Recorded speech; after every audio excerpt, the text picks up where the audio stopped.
देवी त्वं निर्मिता पूर्वमर्चितासि मुनीश्वरः।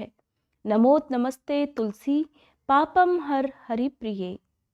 आप मेरे चैनल पर हर दिन कार्तिक मास के सभी अध्याय सुन सकते हैं।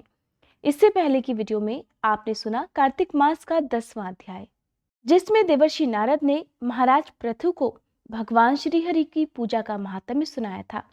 आज की वीडियो में आगे सुनिए कार्तिक मास का 11वां अध्याय। वीडियो शुरू करने से पहले आप सभी से अनुरोध है, कमेंट बॉक्स में कार्तिक भगवान की जय जरूर लिखिएगा। 30 अक्टूबर शनिवार के दिन सूर्योदय का समय रहेगा सुबह 6:34, सूर्यास्त का समय रहेगा शाम 5:46 पर। 10वें अध्याय तक की सभी कथाओं को भक्ति पूर्वक सुनने के बाद महाराज पृथु ने देवर्षि नारद से निवेदन किया, हे देवर्षि, आप सर्वज्ञाता हैं और मैं अज्ञानी। अब आप कृपया कर संतान वृद्धि तथा सुख संपत्ति देने वाले महाविद्या, महामाया, महामेधा, महास्मृति, महामोहा, महादेवी, महाईश्वरी तथा सर्व ईश्वरी अहोई देवी की उत्पत्ति तथा इनका व्रत कब और कैसे किया जाता है, इसके बारे में हमें विस्तार पूर्वक बतलाइए। महाराज पृथु द्वारा इस प्रकार प्रार्थना किए जाने पर देवर्षि नारद एक प्राचीन कथा सुनाते हुए कहते हैं, हे राजन, प्राचीन समय में काली काल में बड़ा भारी अकाल पड़ा।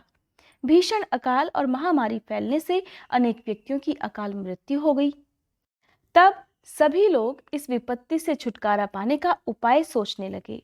अंत में निश्चय कर कार्तिक कृष्ण पक्ष की अष्टमी तिथि को सभी ने व्रत रखा। व्रत के प्रभाव से सायंकाल चामुंडा देवी हाथ में नरमुंड लिए प्रकट होकर कहने लगी, मैं रुद्र सहित विहार करने के लिए यहाँ आई हूँ, परंतु समस्त संसार में पाप ही पाप छाया हुआ है।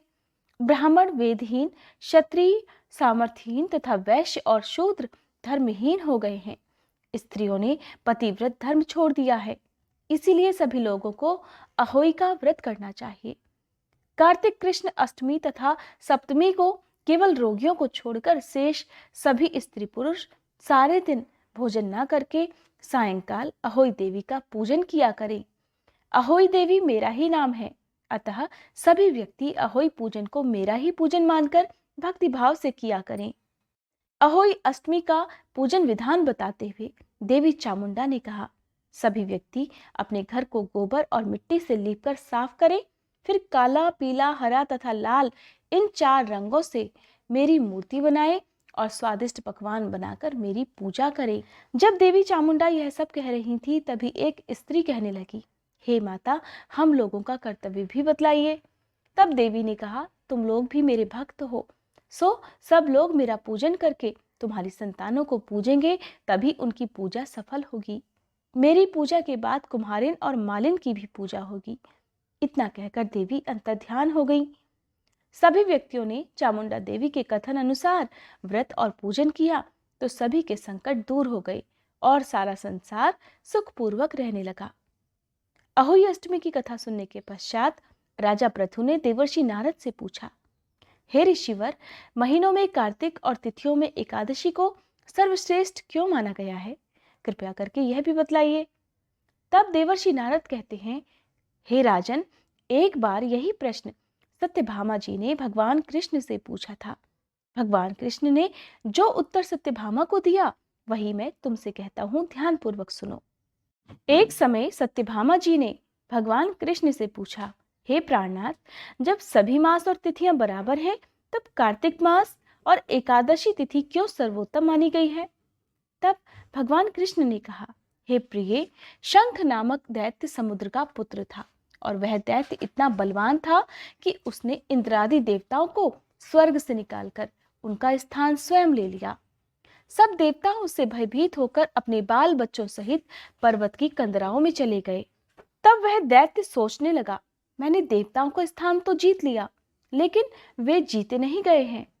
ऐसा प्रतीत होता है कि देवता वेद मंत्रों से भी अधिक बलशाली हैं, इसलिए मुझे मंत्रों सहित वेदों का हरण कर लेना चाहिए। जब उसने ऐसा विचार किया तो वेद डर के मारे समुद्र में जाकर छिप गए।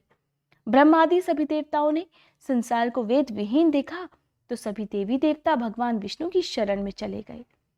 शेष शैया पर भगवान को निद्रामगन देखकर सभी देवता उन्हें जगाने के लिए स्तुतियां भजन कीर्तन और गायन वादन आदि क्रियाएं करने लगे। भगवान विष्णु के जाग जाने पर सभी देवताओं ने आवाहन, आसन, पाद्य, अर्घ्य, आचमन, स्नान, वस्त्र, यज्ञोपवीत, चंदन, पुष्प, धूप, दीप, नैवेद्य, तांबूल अर्थात पान, प्रदक्षिणा और नमस्कार द्वारा भगवान विष्णु का षोडशो उपचार पूजन किया। तब विष्णु भगवान प्रसन्न होकर देवताओं से कहने लगे, हे देवताओं, मैं तुमसे अति प्रसन्न हूं। अतएव शंख आदि दैत्यों को मारकर मैं चारों वेदों को शीघ्र ही ले आऊंगा। परंतु आज से वेद बीज मंत्रों सहित कार्तिक मास में जल में निवास किया करेंगे। अतएव कार्तिक के महीने में जो कोई भी जल में स्नान करेगा उसको यज्ञ करने के समान फल प्राप्त होगा और उसके समस्त विघ्न दूर हो जाएंगे। हे देवता गणों, आज एकादशी के दिन आप सबने मुझे जगाया है, इसलिए सब तिथियों में एकादशी की मान्यता सबसे अधिक होगी। कार्तिक तथा एकादशी का व्रत मुझे अत्यंत प्रिय होगा। आगे की कथा सुनाते हुए देवर्षि नारद ने कहा, हे राजन, इतना कहकर भगवान मत्स्य अर्थात मछली का रूप धारण करके विंध्याचल में निवास कर रहे महर्षि कश्यप जी की अंजरी में आ गए। कश्यप जी ने उनको कमंडल में डाल दिया। जब कमंडल भर गया तब मत्स्य रूपधारी भगवान श्री हरि कहने लगे, हमको कोई बड़ा स्थान दो। तब कश्यप महाराज ने घड़ा दिया, घड़ा भी भर गया। तब उन्होंने कुएं में छोड़ दिया, परंतु भगवान मत्स्य रूप में तेजी से बढ़ते गए, अतः कश्यप जी ने उनको समुद्र में डाल दिया। भगवान ने एक अत्यंत विशाल मछली का रूप धारण करके दैत्यराज शंखासुर को मार गिराया। शंखासुर को मारने के पश्चात भगवान मत्स्य रूप त्याग कर विश्राम हेतु बद्रीनारायण चले गए। बद्रीनारायण में भगवान ने देवताओं से कहा, हमने शंखासुर को मार दिया है, अतः ऋषि और मुनि जाकर समुद्र के अंदर से वेदों को ढूंढ लाएं। तब तक देवता सहित प्रयाग में मेरा निवास रहेगा। तब ऋषियों ने अपने तपोबल द्वारा समुद्र में से वेदों के 6 अंगों छंद, व्याकरण, कोश, वैद्यक, ज्योतिष तथा स्मृति को ढूंढ निकाला। जिस वेद का जो भाग जिस ऋषि को मिला, तब से वह भाग उसी ऋषि का माना जाता है। इसके बाद समस्त ऋषि ब्रह्मादि देवताओं सहित प्रयाग आए और उन्होंने वहां पर अश्वमेध यज्ञ किया। इसीलिए प्रयाग को तीर्थों का राजा कहा जाता है।